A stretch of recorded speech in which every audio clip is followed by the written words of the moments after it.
On va enchaîner avec les histiocytoses. Et donc là, c'est Julien Talamer qui va prendre la main. Et avec comme référent expert dans la salle, Abdelatif Tazi, Julien Roche. Et là, vous avez 15 minutes sur les histiocytoses, parce que je pense qu'il y a pas mal d'actualité. Oui. Donc bonjour, je vais parler des histiocytoses. Donc le programme, c'est un abstract sur le diagnostic de l'histiocytose où on a regardé la charge de BRAF dans le sang au moment de la diagnostic. Un travail sur l'épidémiologie avec la tante hémato qui était réalisée en France avec Jean Donadieu. Et on se demande pourquoi les hispaniques ont plus de LCH que des autres ethnicités. On va parler de la pathogénèse et le traitement. On a deux études qui s'intéressent à l'épigénétique de l'histiocytose langue ancienne, qui sont aussi des pistes pour les traitements. Et de traitement, on parle de deuxième ligne paclofarabine et des inhibiteurs de MEK dans les LCH et le Chest chez les adultes. Donc la première étude, ça c'était une équipe de Carl Allen de Texas qui était présentée en poster. Donc ils ont pris leur cohorte de 300 patients avec un peu plus de biopsie et ils ont regardé dans le son périphérique, dans le PBMC, la charge de BRAF. Et on voit ici les différentes formes de risque, haut risque, multisystémique single system et single lésion. Et ça c'est, on trouve dans toutes les lésions, le BRAF, mais ça c'est la moelle et ça c'est le sang. Et dans le sang, la charge elle est vraiment significativement plus élevée dans les formes qui sont multifocales ou à haut risque. Et ça s'est traduit aussi dans la rechute sans progression, qui est très intéressant. Donc finalement, la progression, si la lésion et les BRAF positifs ou non, il y a un peu une différence, mais elle n'est pas significative. Par contre, si on regarde dans le sang, il y a une vraie différence entre ceux qui sont positifs et qui ne sont pas positifs au moment diagnostic. Et ça, c'est vrai pour toutes les formes. Donc, ça peut être vraiment une piste intéressante pour le diagnostic et aussi pour stratifier le malade. Et c'est ce que ici on a un tableau pour le BRAF dans le sang, dans la lésion et ici dans le sang. Et on voit c'est principalement les petits enfants qui ont aussi les atteintes plus sévères qui sont positives pour BRAF en eux. Et c'est ce qui nous concerne aussi en ce moment, c'est les lésions neurodégénératives. Et on peut avoir des lésions neurodégénératives aussi avec une charge BRAF négative, mais c'est quand même un quart des patients qui ont une neurodégénération ont eu une charge de BRAF positive dans le sang au début et c'est potentiellement un marqueur pour identifier ces patients où on a encore du mal au début de les identifier. Et pour rester dans la teinte hématologique, donc ça c'est un travail que j'ai réalisé avec Jean Donadieu. Ça c'est la teinte hémato chez les enfants. C'est les datas de registre français les dernières 40 ans. On a suivi une médiane de 8 ans qui est quand même énorme. Et on s'est intéressé aux critères de une teinte hémato qui était les critères de l'ARI à l'époque. Nous, on pense qu'il y a plus d'intérêt d'être un peu plus restrictif. Donc, on a fait deux groupes, sévères et mild. Et en gros, les sévères, c'est quand on a besoin d'une transfusion de plaquettes ou du globule rouge.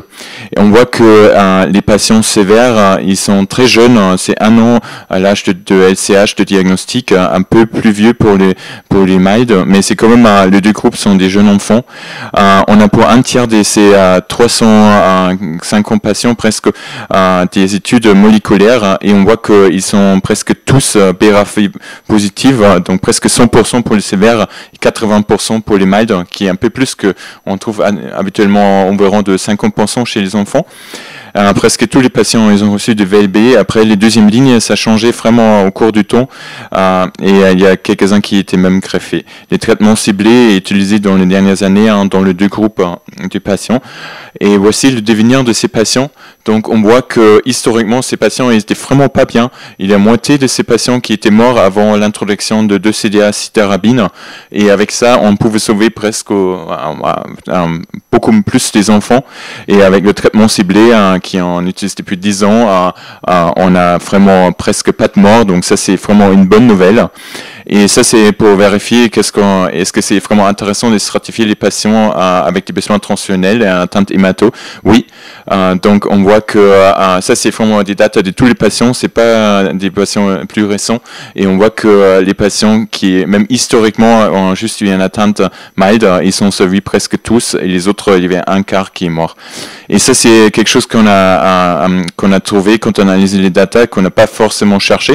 Le risque de neurodégénération, il est vraiment plus élevé pour les patients qui ont une atteinte hématologique.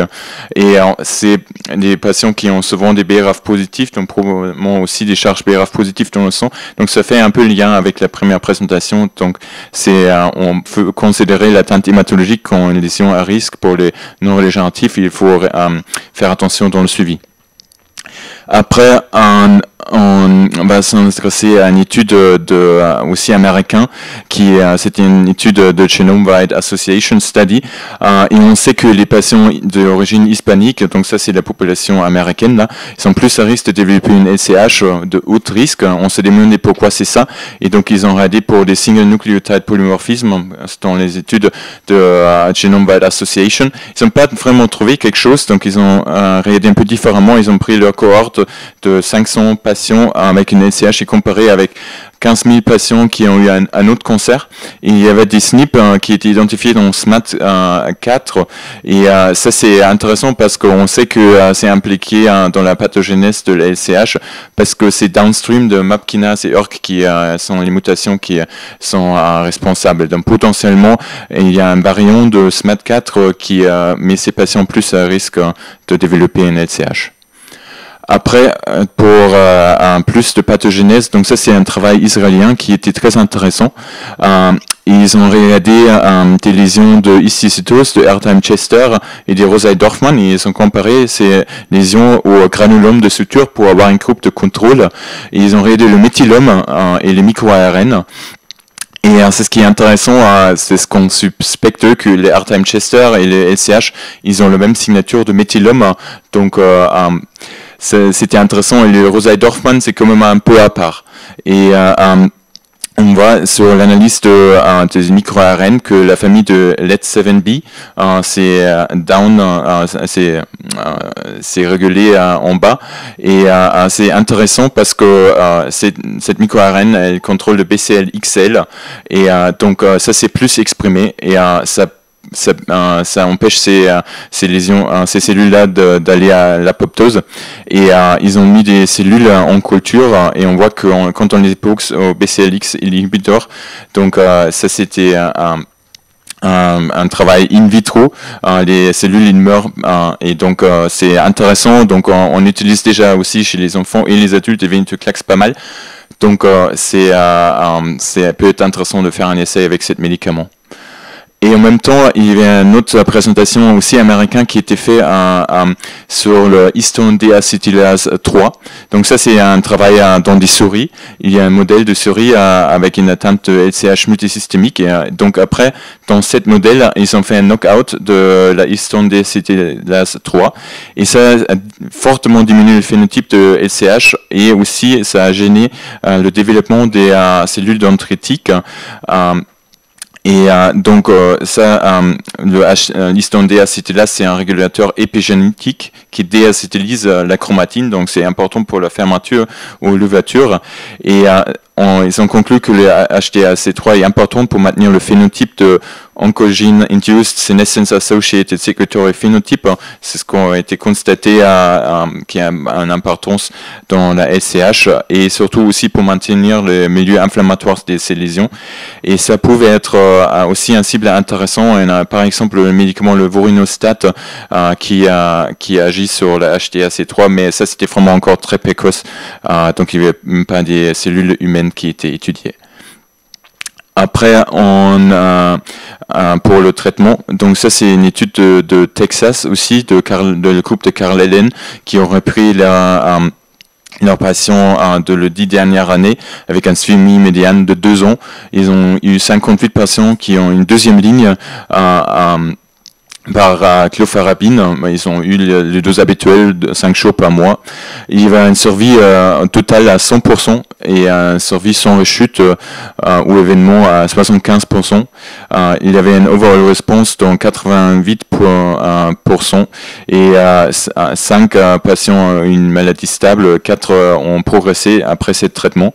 Ce qui était aussi intéressant que la forme neurodégénérative, elle a aussi répondu à 2 tiers des patients où il y avait des signes de réponse. La durée de traitement était pour la moitié de patients à 1 an à 2 ans. Et les toxicités, c'est ce qu'un peu qu'on attend, des cytopénies, des nausées, quelques infections bactériennes, mais la plupart des patients n'étaient pas hospitalisés, donc c'était sûr, sécure pour les patients. Et ils n'étaient pas hospitalisés non plus pour les cures, ils pouvaient faire ça en HTJ, donc c'est une vraie alternative. Après, c'était intéressant ici les traitements ciblés, notamment les inhibiteurs de MAP kinase et MEK chez les adultes.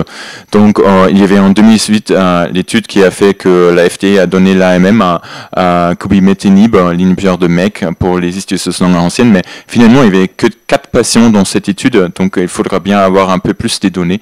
Là, on a une cohorte de 25 adultes, c'est pas encore énorme, mais c'est quand même plus d'informations, avec un âge médian de 43 ans, un suivi médian de 18 mois et en moyen ils ont eu 2 lignes de traitement avant.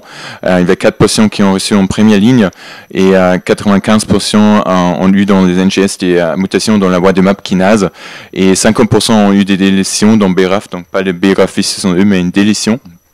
Les atteintes étaient mixtes, donc 5% osseuses, il y avait l'hypophyse, les poumons.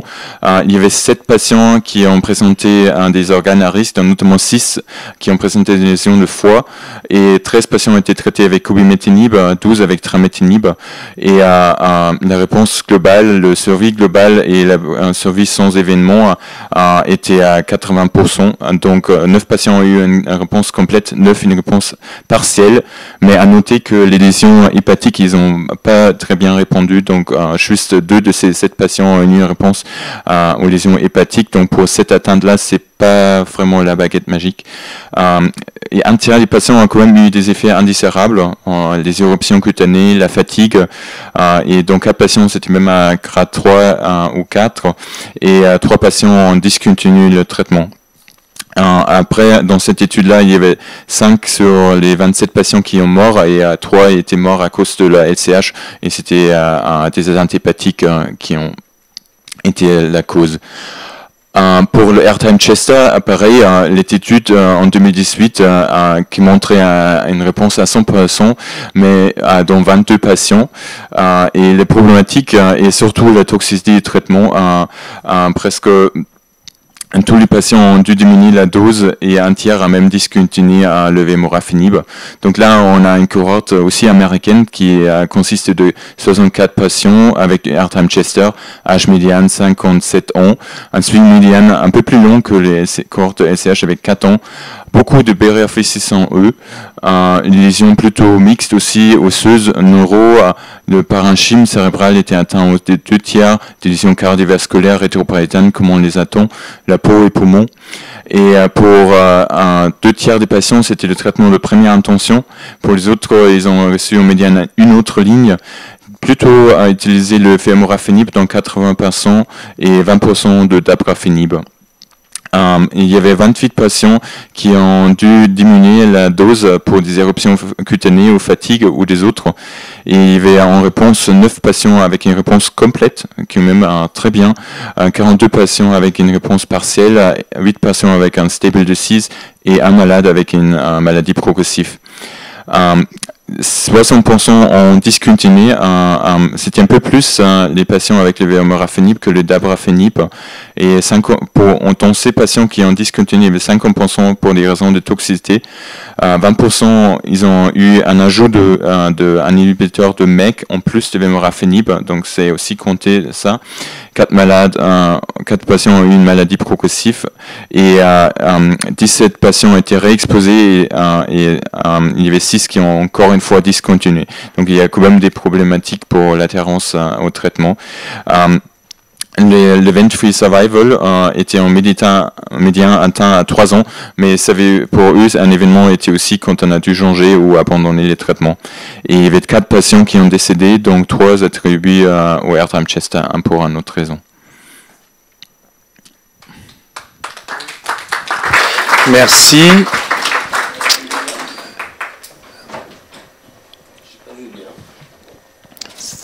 Julien est là.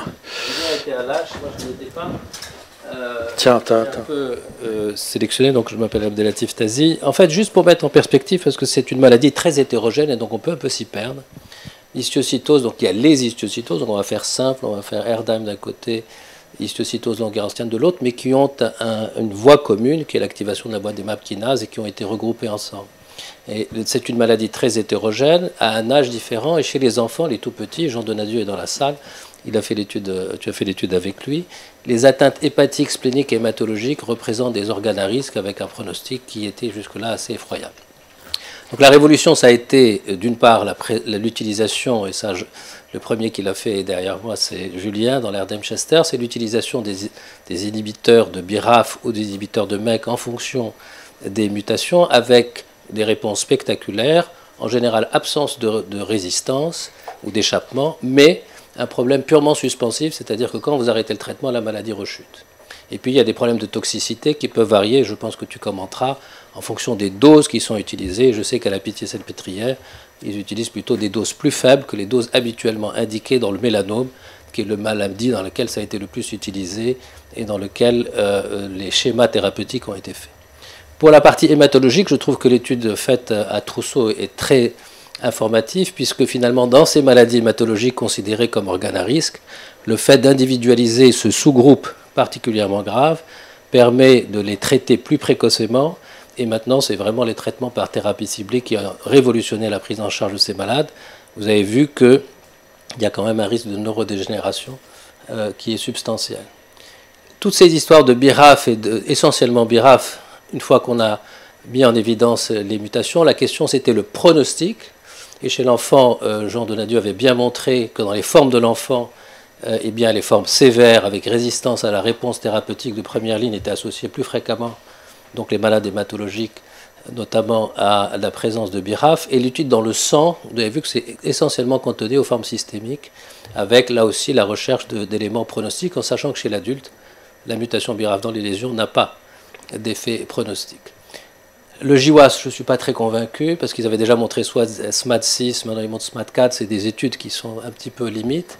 En revanche, le problème de ces traitements suspensifs font qu'on cherche d'autres voies thérapeutiques qui permettent de tuer les cellules. Et là, tu as parlé de l'apoptose et de HDAC.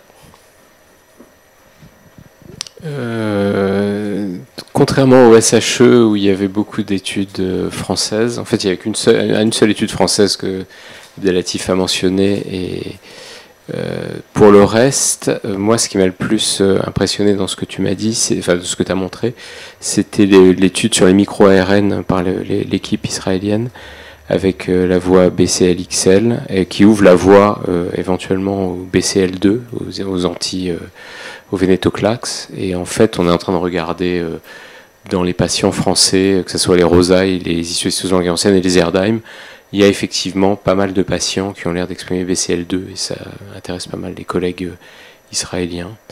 Et sans ça, pour tout ce qui est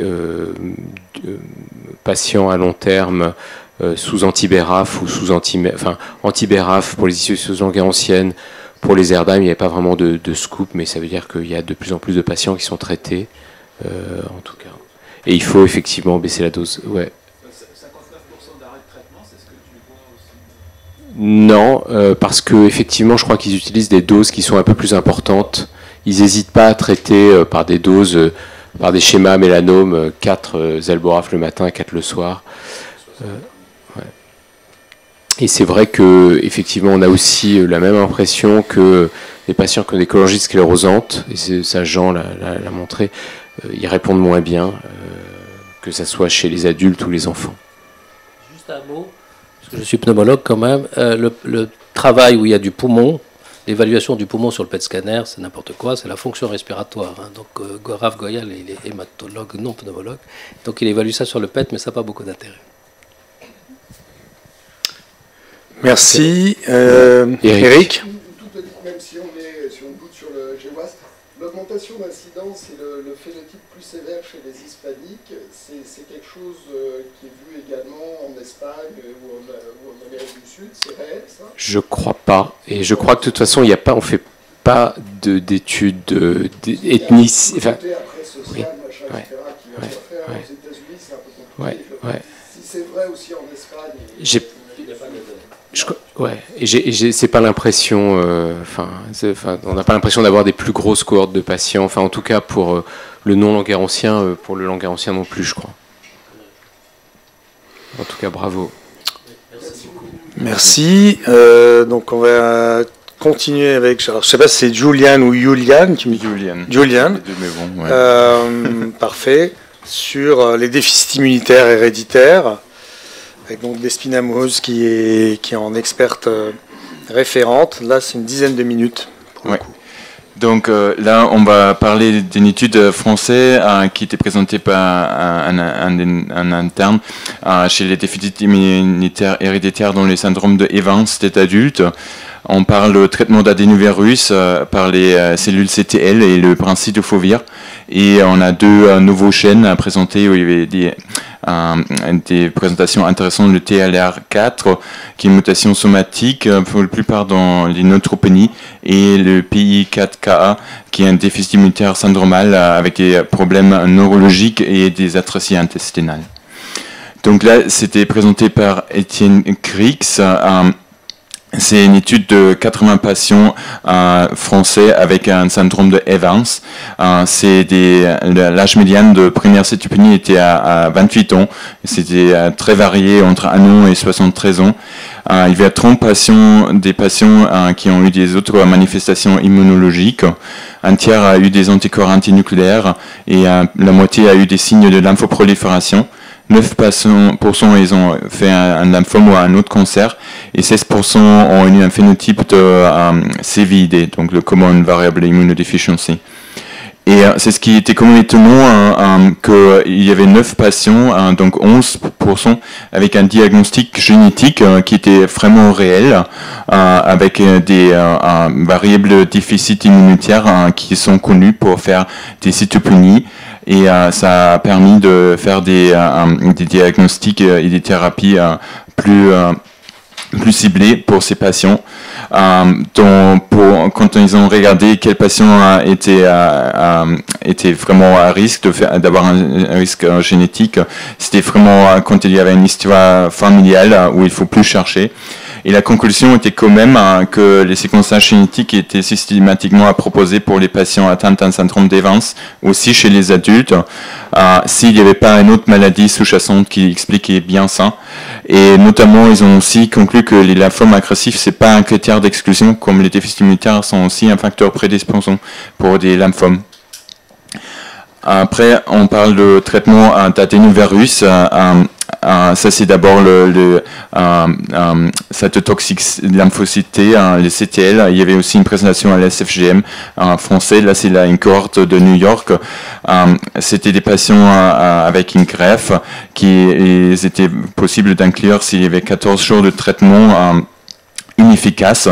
C'était donc le CTL, vous prélevez un donneur, et souvent c'est un donneur familial, et vous prenez ces lymphocytes qui sont ciblés contre l'adénovirus. Donc il faut voir si ces lymphocytes étaient exposés à l'adénovirus. Là, ici, ADV Peptiavor qui fait ça, et après vous pouvez faire une expansion in vitro avec des cytokines. Il a un système automatisé, là, le cytokine capture system, et la dose était en fonction de mismatch HLA, parce que quand vous avez une greffe de moelle, en théorie vous pouvez aussi donner des frais donneurs et vous pouvez avoir un testis.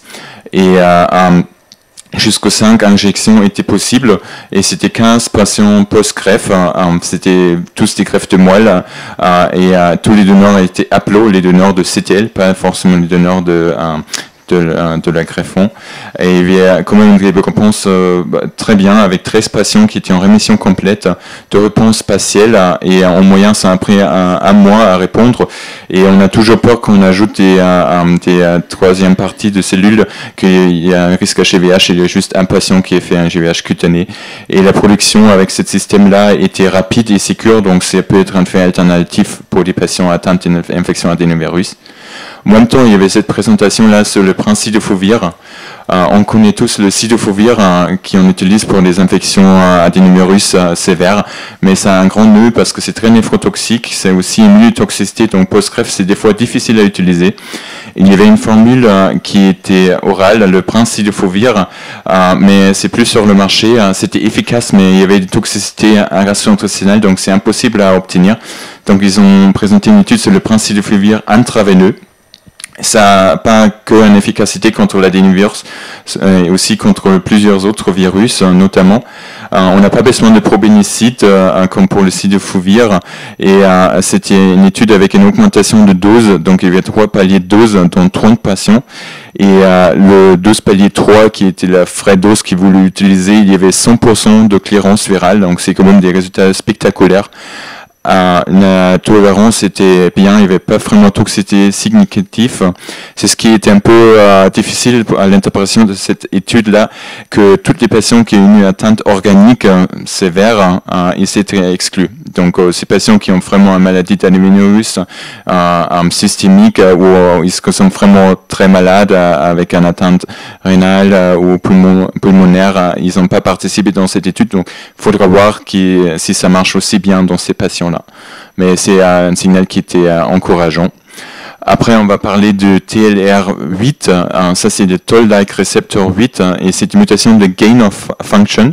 Le TLR8 est important dans le sensing, dans la détection de ARN single strand, et ça a un signal par la NF-κB et l'IRF.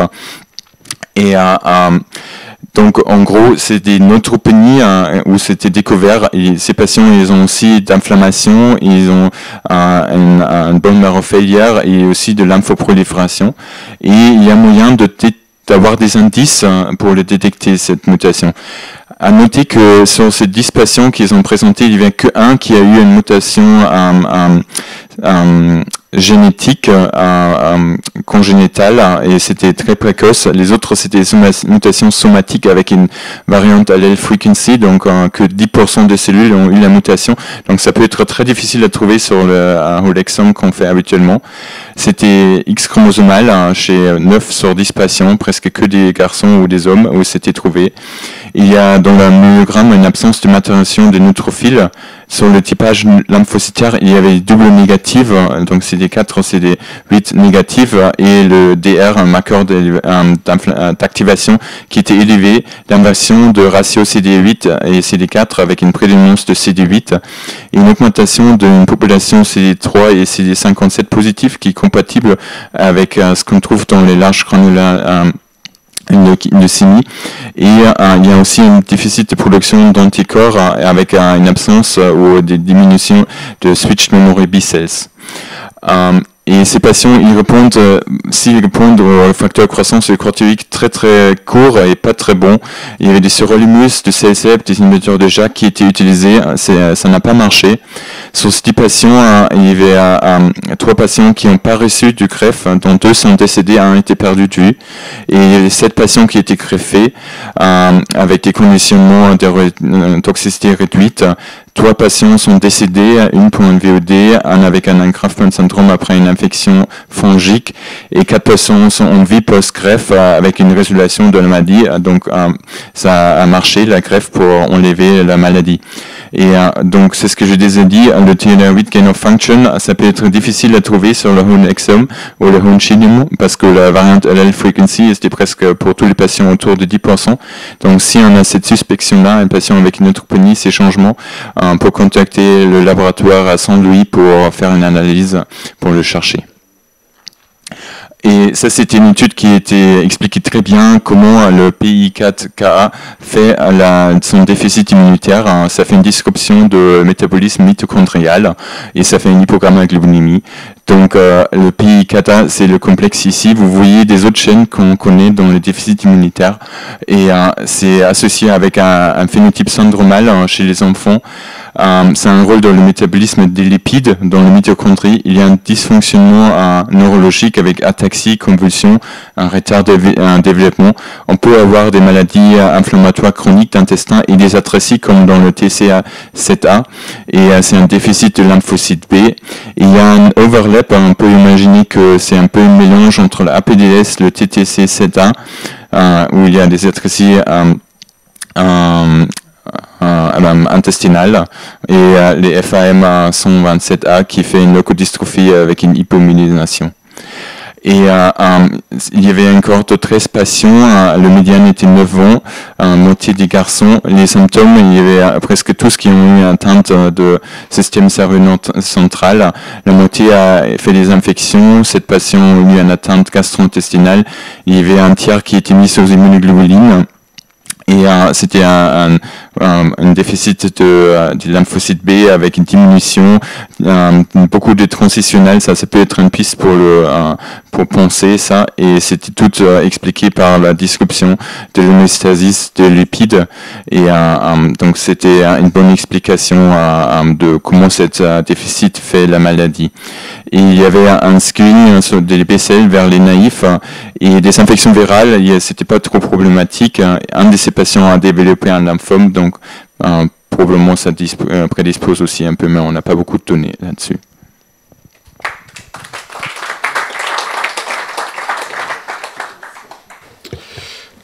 Merci Julian. Merci beaucoup, c'était très clair. Je ne sais pas s'il y a des questions, parce que c'était quand même un large spectre entre les nouveaux déficits immunitaires, le traitement qu'on attend avec impatience pour certains virus, comme l'adénovirus. Dans les events, ceux qui avaient des anomalies génétiques, c'était les déficits communs variables ou ça n'avait rien à voir? Donc c'était plusieurs déficits différents. Il y avait une avec une granulomatose septique et il y avait plutôt des déficits immunitaires avec un phénotype de lymphoprolifération, auto-immunité, le CTLA4, il y avait un stade 3, et c'était beaucoup un déficit immunitaire variable. Mais c'est le phénotype de CVID dont les patients n'étaient pas prédictifs pour avoir après vraiment une diagnose génétique.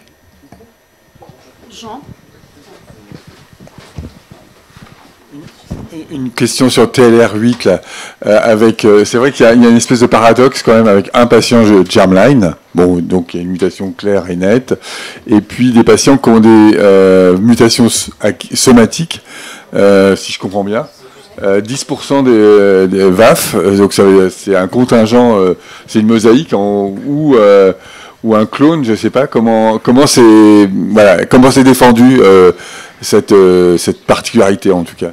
Ouais, les auteurs ils parlent de mosaïcisme pour ces patients-là. Mais je vais commenter pour le 11e patient, je crois qu'il y en avait 10 dans le papier, parce que nous on avait un gamin que j'ai suivi depuis qu'il était tout petit, parce qu'il avait un déficit humoral et il a développé une neutropénie. On l'a analysé dans tous les sens. On a trouvé une mutation dans INO80. Il y avait un rapport des patients qui avaient une hypogammaglobulinémie avec les mêmes 2 variants en hétérozygote qu'on a trouvé chez notre patient, dont la petite sœur partageait le truc. Donc j'étais super inquiète qu'elle allait peut-être développer le même truc. Et ce patient-là, il a fini par faire un problème clinique tout à fait comme les patients dans cette cohorte-là. Et on a trouvé un variant TLR8 qui était déjà décrit dans la cohorte chez Megan Cooper.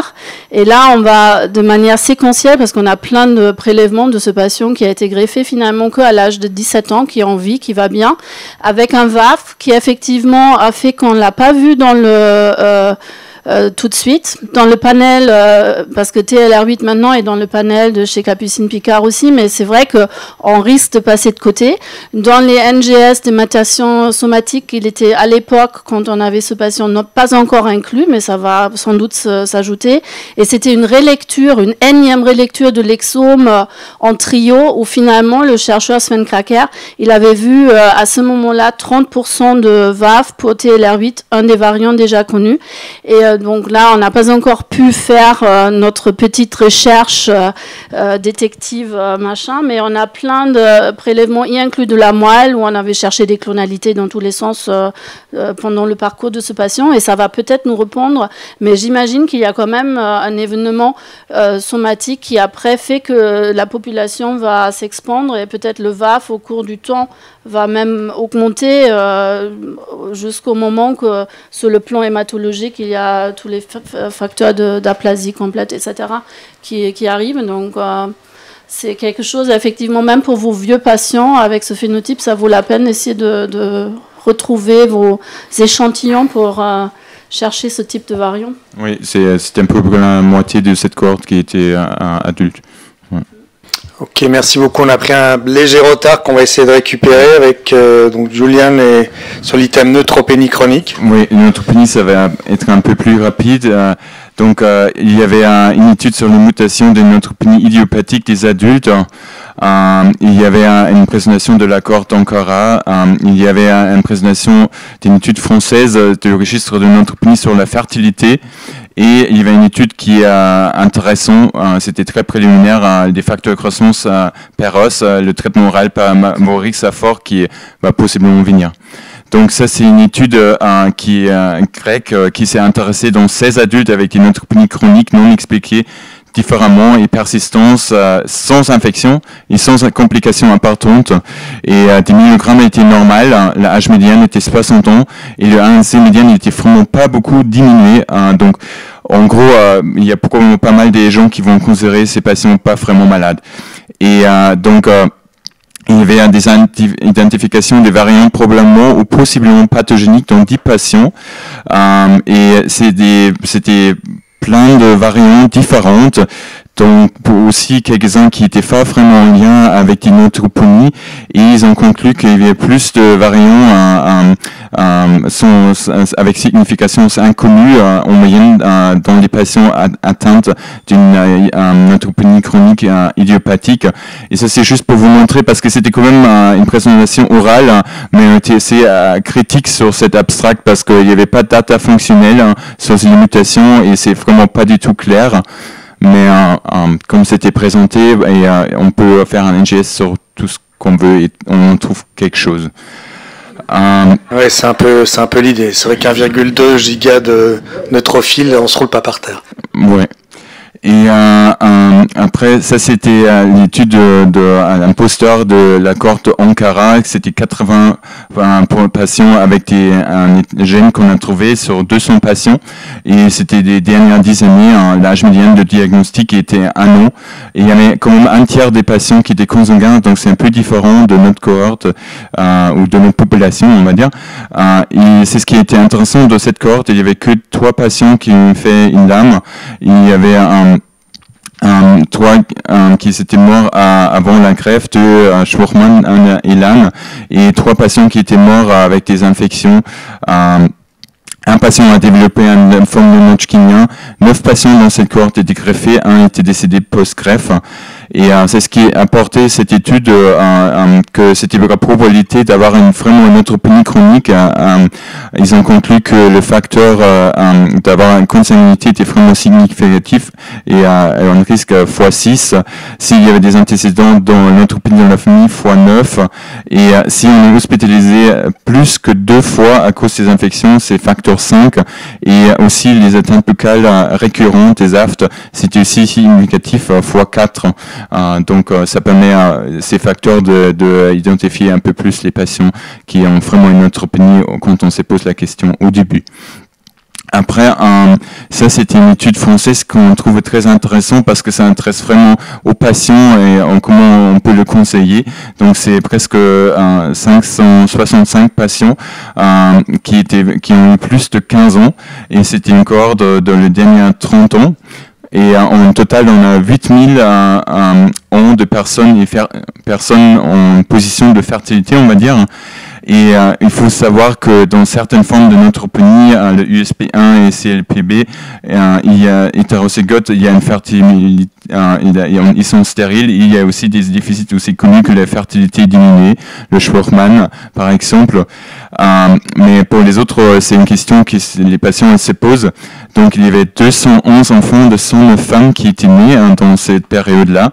Le médian de la première grossesse est un peu plus tardif avec 27 ans. Et il y avait même 2 grossesses après une greffe dans ces patients. Et c'est ce qui est aussi intéressant, la question du facteur croissance de la grossesse. Il y avait 39 patients sur 70 qui ont reçu du facteur croissance, sauf dans la première période de grossesse. 24 femmes étaient sous un facteur de croissance jusqu'à l'accouchement, avec une dose médiane standard de 5 microgrammes kilo. Il n'y avait pas de malformations observées. Et les enfants étaient plutôt bien. Il y avait 2 éclampsies et 7 césariennes, c'est un peu la moyenne. Et dans ces 200 enfants, il y avait 13 enfants prématurés, 11 patients avec un retard de croissance intra-utérine, 2 morts liés à la prématurée et 1 mort lié à l'hypoxie dans une grossesse de jumelles. Et bien sûr, c'est une neutropénie congénitale, donc il y avait un quart de ces enfants qui ont la même mutation que la mère. Et donc pour conclure, le taux de fertilité est normal dans cette population, mais dans certains déficits où on connaît déjà, il y avait moins de fertilité. Mais donc c'est très encourageant et ça permet aussi de rassurer les femmes qui tombent enceintes en étant sous facteur de croissance. Et ça, c'est une étude qui est intéressante, qui est très très préliminaire sur le mavorixafor. C'est un cousin de plerixafor que vous connaissez de la mobilisation pour prélever des cellules souches. Et c'est un antagoniste de CXCR4. On peut imaginer que ça coupe un peu le fil qui tient les neutrophiles dans la moelle et ça permet qu'ils aillent dans le sang. Et il y avait déjà une étude qui était publiée où il y avait aussi une participation française sur le VIM. C'est une certaine forme de neutropénie congénitale avec une myélocatexis où c'est efficace. Et c'est aussi étudié pour augmenter l'efficacité de l'immunothérapie dans le mélanome et dans le cancer des reins. Donc, et on a aussi des autres data sur la sécurité de ce médicament. Et là, c'est une étude où ils ont inclus 10 patients avec une neutropénie chronique. Donc, cette fois, c'est pas des patients de VIM, c'est vraiment des patients comme dans le registre avec une neutropénie congénitale, une neutropénie cyclique ou idiopathique. Donc, même pas avec une diagnostic génétique posée. Et on a des datas pour 3 patients disponibles après 6 mois. Et 6 patients étaient en cours d'étude dans le moment de communication. Il n'y avait pas de discontinuation ou diminution de dose de mavorixafor, il n'y avait pas d'effet indésirable plus que grade 2, et ça a permis dans tous les patients d'augmenter le ANC et de le mettre dans la normale. Et ces patients étaient sous facteur croissance, donc ils ont tous pu réduire les doses et la fréquence de facteur croissance, mais 2 sur 3 ont dû reprendre les facteurs croissance, mais à une fréquence et une dose plus faible qu'au début. Et donc, c'est intéressant parce qu'une étude de phase 3 va probablement ouvrir en France aussi, et on peut inclure des patients avec une neutropénie chronique sans ou avec facteur de croissance, mais un réquisite pour cette étude est que ces patients, pour mesurer un outcome, ils doivent encore avoir des infections pour être inclus. Donc, des patients qui vont tout bien sous facteur de croissance, ils ne sont pas être possible d'être inclus dans cette étude-là. Merci beaucoup. Jean Donadieu, un commentaire bref et synthétique. Je vais faire très court. Sur la première, le domaine des neutropénies, il y a des chroniques, il y a des neutropénies acquises. Chez l'adulte, c'est les neutropénies idiopathiques, qui sont des pathologies relativement associées à peu de morbidité. Avec des définitions qui sont variables, et c'est pour ça que la première étude nous a un peu interpellés. La définition de l'équipe française est plutôt de considérer les neutropénies idiopathiques à moins de 500, et les collègues en particulier crétois, considèrent les neutropénies idiopathiques à partir de 1500. Et donc, forcément, ils ont un grand nombre de patients entre 500 et 1500, peu malades, voire pas du tout malades. Et c'est vrai que leur étude nous a un peu troublés, quoi. C'est-à-dire qu'en fait, faire du pangénome sur des patients qui vont plutôt bien, on retrouve des variants. Alors, tous les variants qui ont été trouvés, c'est des variants à l'état qui sont normalement associés à des maladies récessives, donc ils doivent être homozygotes, et là c'est des variants hétérozygotes, et parfois des VUS sur des variants hétérozygotes. Disons que ça n'a pas apporté la conviction qu'on avait trouvé la cause de ces neutropénies idiopathiques. Premier chapitre. Deuxième chapitre, la neutropénie congénitale. Alors on a été peut-être quand même assez fiers de cette étude sur la fertilité. 565 femmes avec des neutropénies congénitales. On a 211 enfants qui sont nés de ces femmes, d'ailleurs hommes et femmes. Hein. Il y avait 211 enfants de ces patients. C'est quand même un message important. Et puis, dernier point, l'inhibiteur de CXR4. Quand même, si on peut imaginer que les 10 prochaines années, on a un médicament par voie orale qui fait monter les neutrophiles, ça serait cool. Hein. Ok, merci. Donc, on passe aux aplasies médulaires avec Julian, Simon Nicoletti, et avec en backup, Thierry Leblanc et Régis. Ouais. Donc, on va partager cette présentation. Comment ? Oui. Ah oui. Moi, je vais parler de 2 nouveaux gènes impliqués dans le Inherited Bone Marrow Failure, le MDM4 et le ERG. On se demande l'anémie de Black-Von-Diamond, est-ce que c'est un défaut de réparation de l'ADN? Et pour la maladie de Fanconi, le risque de cancer chez les hétérozygotes, chez les parents ou les apparentés, et une présentation sur la greffe sans busulfan, radiation et prophylaxie de l'HVH. Donc, ça c'est pour le MDM4. On suspectait depuis un bon moment que ça pouvait être impliqué dans les bone marrow failure. Et finalement, c'est un peu... Ouais. Il y avait un patient qui était finalement retrouvé, qui s'est présenté avec comme une anémie de Black-Von-Diamond, qui a eu une mutation de MDM4. Et il a 11 ans, il a présenté une aplasie des globules rouges avec absence des précurseurs érythroïdes et une dysmégakaryopoèse. Il y avait déjà un cas qui était publié avec un enfant de 4 semaines avec une neutropénie avec dysplasie hypoplasie des 3 lignes. Et donc, ils ont pris la mutation qui était retrouvée, ils ont introduit dans des pluripotent stem cells, des IPCA, et in vitro. Et donc, ils ont pu récapituler le phénotype qu'on a trouvé. Il y a moins de prolifération, moins de myélo et hématopèse dans ces cellules-là, plus d'apoptose et plus d'expression de TP53 et TP21. Et donc ça permet de vérifier que ces mutations ont fait causatif pour ces maladies. Notez que la longueur des télomères était normale pour ces 2 patients. Et il y avait encore dans la présentation orale 3 autres patients avec des mutations en DM4 qui ont eu une présentation hématologique variable. Après, on parle de ERG. Donc ça, c'était une présentation qui a fait un late breaking abstract. C'était présenté dans la présentielle et c'était par une équipe australienne. On sait que le ERG, c'est un facteur de transcription de la famille ETS, un peu comme le ETV6 et le FLI1, que vous connaissez, qui font des mutations autosomales dominantes avec une thrombocytopénie. On connaît aussi le ERG parce qu'il y a des fusions dans beaucoup des autres cancers, et notamment aussi dans les LALB avec les TUX4 ERG et des amplifications dans des LAM. Et on a déjà trouvé des mutations dans des lymphédèmes héréditaires. C'est des mutations tronquantes, donc c'est un peu différent de ce qu'on va parler maintenant. Et on a déjà publié un modèle de souris avec une mutation de ERG qui présente une thrombocytopénie. Donc maintenant, on suspectait aussi longtemps, c'était sur plusieurs panels de recherche. Il y avait la première famille décrite en Australie, c'est la maman qui a présenté une lame à l'âge de 27 ans et un syndrome dysplasique, et après ces deux fils, ils ont eu une thrombocytopénie et une neutropénie quand ils sont passés à l'âge de l'adulte, et donc ils ont présenté toutes les trois cette mutation en ERG. Et c'est ce qui était vraiment intéressant, c'est les enfants, ils ont tous eu à un moment une amélioration de la numération, notamment des thrombocytes là. Vous voyez que ça monte ici, et après vous avez la VAF de ERG, et donc il y a probablement un mécanisme qui était aussi discuté de somatic gene rescue, où il y a une révélation qui permet que la maladie soit moins exprimée, et donc ça peut être trompeur, mais à la fin ils ont quand même baissé les thrombocytes.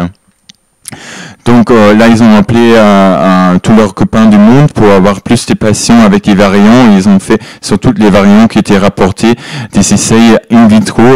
C'est un facteur de transcription, donc il y avait un panel de mutations examinées avec des expressions sur luciférase, des études de cohésion à l'ADN et un rapport de localisation entre le cytoplasme et le nucléus. Un facteur de transcription, il est juste actif quand il est dans le nucléus.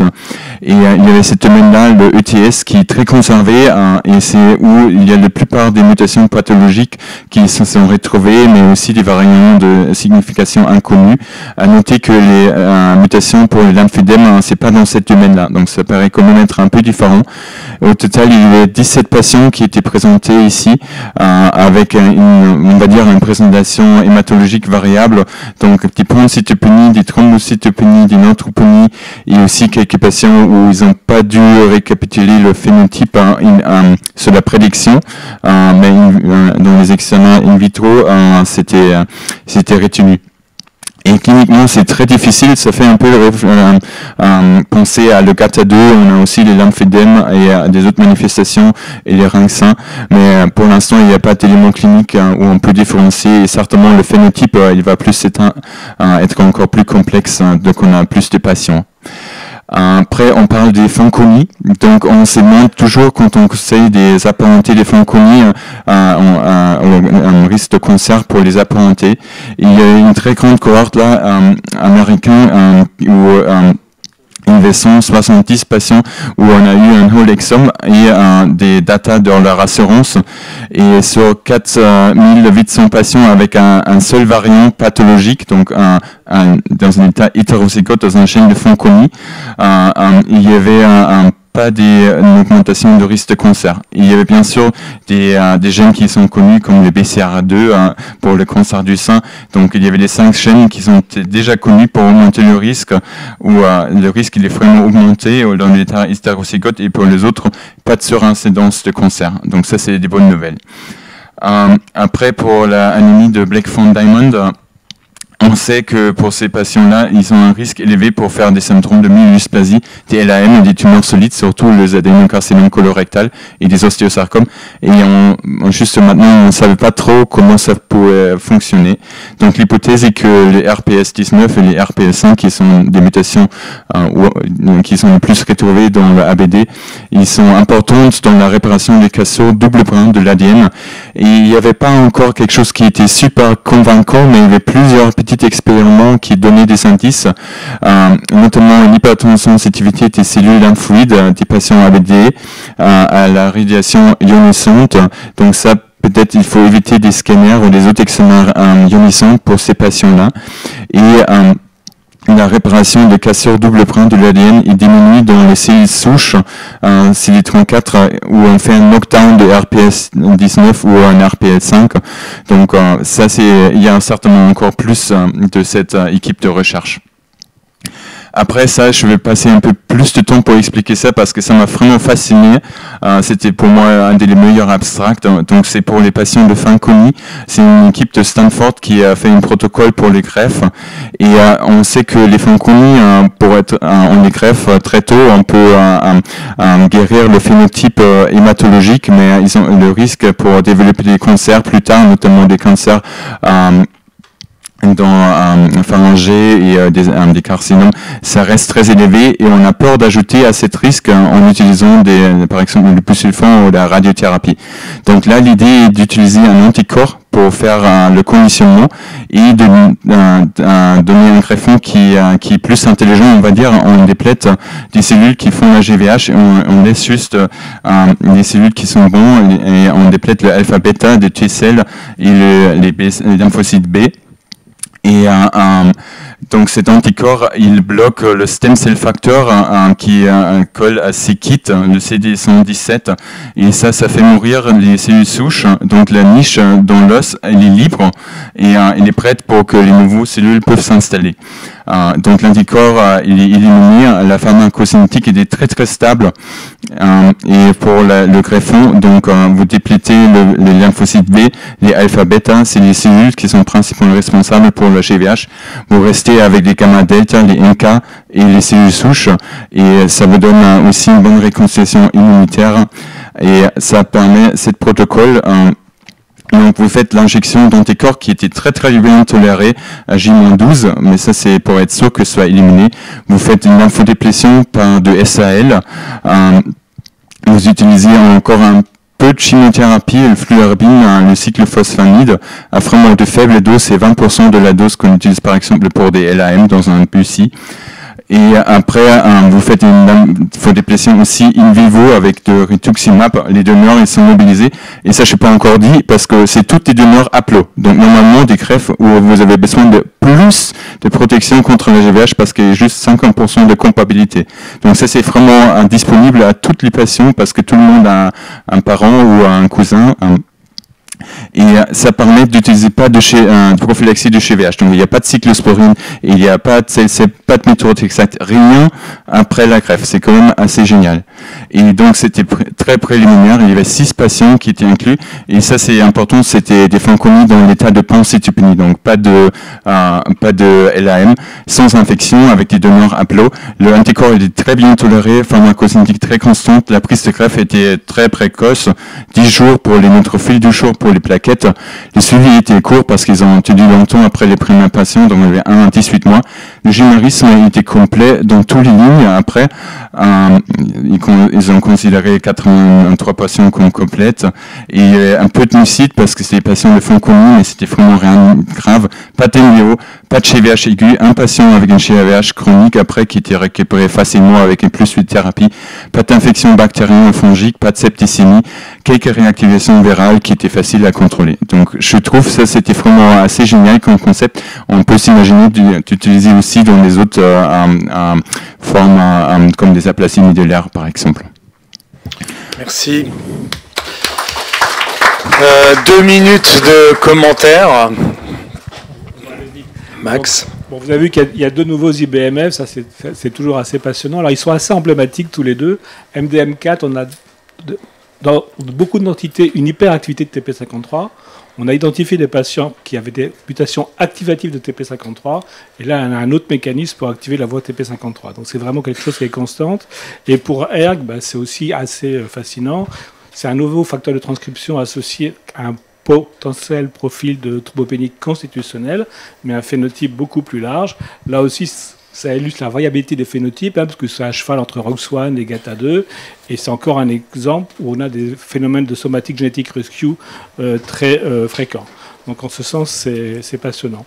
L'étude sur les Fanconi, les gènes Fanconi dans la population générale, ça c'est très important pour nous, parce que c'est une question constante des parents. Est-ce qu'ils sont eux-mêmes à risque de cancer? Et là, on n'a jamais eu ce niveau de preuve. On sait qu'il y a les gènes des cancers du sein familiaux.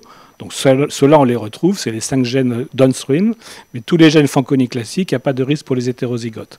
Et pour les Black Fan, oui, c'est intéressant, c'est la première fois qu'on a une petite piste pour expliquer pourquoi ils font des tumeurs solides, donc c'est vraiment à confirmer, mais dans les prochains guidelines qu'on va publier là tout de suite, on recommande maintenant, par exemple, des coloscopies à partir de 20 ans à tous les patients Black Fan, compte tenu de l'incidence des patients.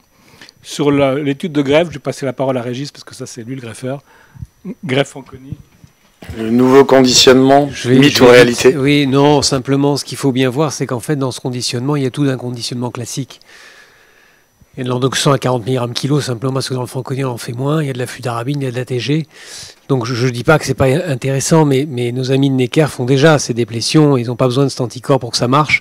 On a fait d'ailleurs une patiente comme ça, et ça s'est très bien passé, sans immunosuppression post-greffe. Je ne dis pas que ce n'est pas bien, mais je dis qu'on aimerait bien voir ce qui se passe sans qu'il y ait l'anticorps en face. Donc voilà, peut-être qu'une étude randomisée peut être intéressante. Et l'autre chose qui est une limitation vraie à l'heure actuelle, c'est qu'il faut qu'on pense à développer des protocoles. Alors, pour un gars qui fait de l'HPN, c'est pas une bonne remarque, mais qui sont utilisables partout dans le monde. Et en fait, là, on voit bien que ce protocole-là, il va être fait à Boston, il va être fait en Europe, il va être fait dans un équerre, mais il va pas pouvoir être fait partout dans le monde. Donc, je dis pas que c'est pas intéressant, mais je dis qu'il faut rester prudent. Je comprends que ça c'est enthousiasmant, excitant, et c'est parce qu'on manipule, voilà. Mais il faut quand même rester prudent, parce qu'encore une fois, on fait déjà ça. Je pense que tu vas pas me contredire, et ça marche très bien sans l'anticorps. Donc, mais voilà, bon, il faut avancer et voir ce qui se passe après.